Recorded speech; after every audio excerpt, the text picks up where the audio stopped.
Hello guys, welcome back to Tutorial Tips. In this video I'm going to talk about how to fix Bluetooth pairing error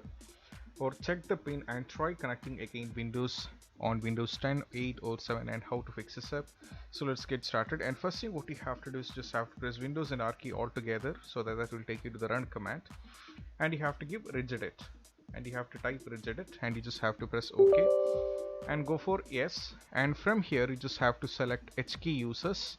and from here you just have to click on default, and from here just have to click on software, and from here you just have to click on Microsoft,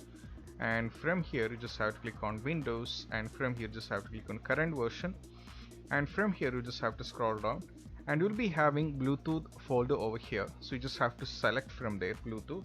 and from there you will be having a small sub option called ADDRS, where you have to delete both the files. And after successfully deleting both the files, what you have to do is just have to restart your PC from over here,